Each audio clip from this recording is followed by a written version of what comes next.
মোহাম্মদ মিরাজ মিয়া, এই যে আমাদের আর্মি ভাইয়েরা হাতে শুধু অস্ত্র থাকতে হয় না, মাথায় কিছু ঘিলু থাকতে হয়। এরা না বুঝে সংবিধান, না বুঝে স্টেট, বিভিন্ন দেশ থেকে গিয়ে একটু ঘুরে ফিরে কিছু অস্ত্র নিয়ে আসে, আর নিয়ে আসা মাথায় ঘিলু না থাকার কারণে অস্ত্রটা চালাইতে অক্ষম হয়ে পড়ে। কি অদ্ভুত একটা বাহিনী, কি অদ্ভুত গোয়েন্দা সংস্থা। কতগুলো বলেছেন আপনাদের দলের মুখ্য সমন্বয়ক নাসিরউদ্দিন পাটোয়ারি। প্রশ্ন এক, আর্মি ভাইদের সংবিধান জ্ঞান এবং ঘিলু টেস্টের কোনো পরীক্ষা কি এনসিপি নিয়েছে কিনা? কারণ কোন পরীক্ষার মাধ্যমে আসলে কোন পদ্ধতিতে তারা এই উপসংহারে উপনীত হলো যে আর্মিদের আসলে ঘিলু কম বা ঘিলু নাই? প্রশ্ন দুই, আর্মি ভাইরা তো একটি নিয়োগ পরীক্ষার মধ্য দিয়ে বাহিনীতে চান্স পান, তো এনসিপি নেতারা এনসিপিতে কি কোনো যাচাই বাছাইয়ের মধ্য দিয়ে আসেন কিনা, বা তাদের কোনো পরীক্ষা নেওয়া হয় কিনা? যেমন এনসিপিতে জয়েন করার আগে নাসিরউদ্দিন পাটোয়ারির ঘিলু টেস্ট করেছিলেন কিনা আপনারা? দেখেন, গতকাল আমাদের জুলাই সনদ বাস্তবায়নে গণপরিষদ নির্বাচন নিয়ে আমাদের অস্থায়ী কেন্দ্রীয় কার্যালয়ে একটি আলোচনা সভা ছিল। সেই সভাতে আমাদের দলের মুখ্য সমন্বয়ক নাসিরউদ্দিন পাটোয়ারি একটি বক্তব্য দিয়েছেন। আপনি যেটি উল্লেখ করেছেন আর্মিদের নিয়ে তিনি যেই কোর্টটি তিনি দিয়েছেন, এটি আসলে তার পুরো বক্তব্যের একটি অংশ। এটি তার ব্যক্তিগত বক্তব্য, কোনো দলীয় বক্তব্য নয়। তো ওই জায়গা থেকে আসলে তিনি এর আগেও যখন আমাদের যুব সম্মেলনের একটি প্রোগ্রাম ছিল, সেখানেও তিনি আসলে আর্মির যে সংস্কার, ডিজিএফআই এর যে সংস্কার, সেটির কথা বলেছেন।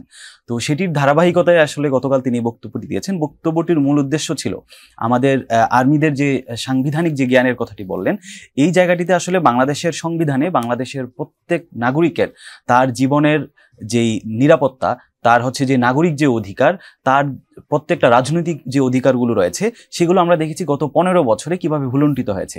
ওই জায়গাটা থেকে আমরা দেখেছি এই যে গত 15 বছরে নাগরিক অধিকারগুলো যে ভুলুণ্ঠিত হয়েছে, এটার একটা অন্যতম অংশীজনও কিন্তু আসলে এই যে ডিজিএফআই ছিল।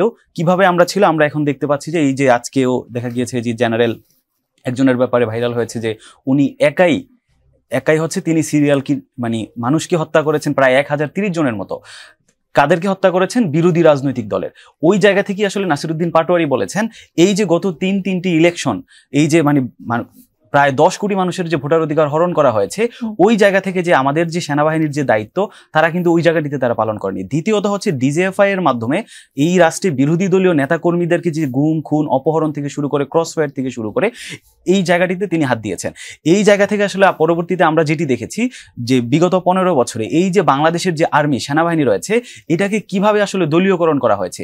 ওই জায়গাতে আসলে কোনো যে সিনিয়রিটির কোনো প্রাধান্য ছিল না, মেধা ভিত্তিক নিয়োগের কোনো প্রাধান্য ছিল না, অঞ্চল ভিত্তিক দলীয় স্বার্থভিত্তিক যে নিয়োগগুলো হয়েছে, ওই জায়গা থেকে মূলত নাসিরউদ্দিন পাটোয়ারির যে রিসেন্ট বক্তব্যগুলো, সেই জায়গা থেকে, এবং আমাদের দলের যে দক্ষিণাঞ্চলের মুখ্য সংগঠক হাসনাত আব্দুল্লাহ, তিনিও কিন্তু গত কয়েকদিন ধরে তার বক্তব্যে কিন্তু এই যে আর্মি ডিজিএফআই এর যে সংস্কার, সেই ব্যাপারে আসলে তারা কথা বলছেন। এই জায়গা থেকে আমরা মনে করছি যে আর্মি এবং ডিজিএফআই তাদেরও আসলে সেখানে সংস্কার আসা প্রয়োজন। কোন দলের বা কোন প্রতিষ্ঠানের গুটি কত লোকের দুর্নীতি, দুর্বলতা বা তাদের বিরুদ্ধে অভিযোগে কি পুরো বাহিনীর উপর আসলে পুরো বাহিনীর ঘিলু আছে কিনা প্রশ্ন তোলা যায় কিনা? ধরেন এনসিপির 5 জন গিয়ে কক্সবাজারে ঘুরতে গেল জুলাই গণ অভ্যুত্থানের প্রথম বর্ষপূর্তির দিনে, মানে না তো পুরো এনসিপি কক্সবাজারে ঘুরতে গিয়েছে। বিষয়টা তো তা নয়। নির্দিষ্ট কারো দোষ কি পুরো বাহিনীর উপর চাপানো যায় কিনা? যেমন আপনি কিছুক্ষণ আগে বললেন যে নাসিরউদ্দিন পাটোয়ারির একটা ব্যক্তিগত মতামত, তার বক্তব্য যদি ব্যক্তিগত মতামত হয়, কোনো বাহিনীর একজনের অভিযোগ আসলে পুরো বাহিনীর উপর বর্তায় কিনা? অভিযোগটি এই সেন্সে দেখেন, মিলিটারি আমাদের বা আর্মি, তারা এজ আ রাষ্ট্রের একটা ইনস্টিটিউশন, একটা প্রতিষ্ঠান। এই প্রতিষ্ঠানের যারা নেতৃত্বস্থানীয় থাকে, ওই জায়গাটা যদি দলীয়করণ হয়, ওই জায়গাটা যদি আসলে একটা দলের প্রতি অন্ধ অনুকরণ করে, তাহলে কিন্তু আসলে এই উপরের র্যাঙ্কে যারা থাকে, পুরো ইনস্টিটিউশন প্রতিষ্ঠান হিসেবে কিন্তু ওই প্রতিষ্ঠানটা কোলাপস করে, এবং আপনার ওই অধীনে, তাদের অধীনে যারা নিম্ন মানে পর্যায়ক্রমে যারা হায়ারার্কিটা আছে, তারা কিন্তু উপরের হায়ারার্কিকে মেনটেন করতে হয়।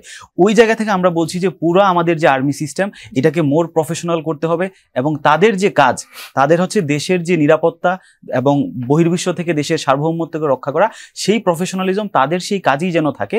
তারা যেন আসলে রাজনীতিতে যে হস্তক্ষেপ, সেই হস্তক্ষেপে যেন তারা না আসে। এই সংস্কার নিয়ে আর কি আমাদের নাসিরউদ্দিন পাটোয়ারি এবং হাসনাত আব্দুল্লাহ তাদের বক্তব্যগুলো দিয়েছেন। জুলাই গণ অভ্যুত্থানের প্রথম বর্ষপূর্তির দিনে কক্সবাজার সফরে দলের শীর্ষস্থানীয় 5 নেতার দলীয় শৃঙ্খলার ব্যত্যয় খুঁজে পায়নি জাতীয় নাগরিক পার্টি এনসিপি। এর জন্য তাদেরকে দেওয়া কারণ দর্শানোর নোটিশ প্রত্যাহার করে নিয়েছে দলটি।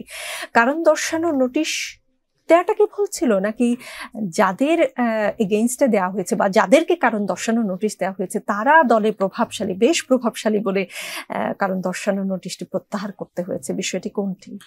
বিষয়টা হচ্ছে, দেখেন, প্রথমে আমি একটি নৈতিক জায়গা থেকে যদি আমরা এটি মুরাল গ্রাউন্ড থেকে যদি বিবেচনা করি, এখানে সার্জিস আলম, জনাব হাসনাত আবদুল্লাহ, তারা যদি আমরা বলি যে 2024-এর যে ছাত্র জনতার গণ অভ্যুত্থান ছিল, সেই গণ অভ্যুত্থানের সামনের কাতারের যারা নেতৃত্বস্থানীয় সেখানে দুজন ছিলেন, নাসিরউদ্দিন পাটোয়ারি অন্যতম ছিলেন।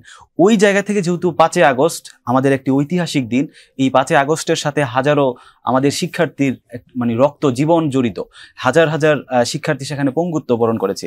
ওই দিনটিতে তাদের আসলে কক্সবাজার যে যাওয়ার বিষয়টি, এটি আসলে মোরাল দিক থেকে আমরা মনে করি যে এটি অনুচিত ছিল, এটি একটি আসলে তাদের কাজটি ঠিক হয়নি। কিন্তু এটি আসলে যেহেতু আমাদের দল থেকে যে জুলাই ঘোষণাপত্রের যে অনুষ্ঠান, সেই অনুষ্ঠানে আসলে আমাদের দল থেকে সরকারের পক্ষ থেকে 3 জনকে দাওয়াত দেওয়া হয়েছে, আমাদের আহ্বায়ক এবং সেক্রেটারি এবং সাথে যে কোনো আরেকজনকে।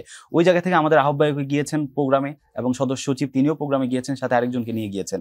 অর্থাৎ তাদের একটি ব্যক্তিগত জায়গা থেকে তারা এই কক্সবাজার সফরটিতে তারা গিয়েছেন। তো এখন পার্টি হিসেবে তো আমি কারো ব্যক্তিগত জায়গায় তারা কি কক্সবাজার যাবে না কোথায় যাবে, ওই জায়গাটিতে আসলে রাজনৈতিক দল হিসেবে তো আমি সেখানে ইন্টারফেয়ার বা হস্তক্ষেপ করতে পারি না। এই জায়গা থেকে আসলে তারা কারণ দর্শানোর নোটিশটি আসলে তাদের উপর থেকে প্রত্যাহার করে নেওয়া হয়েছে।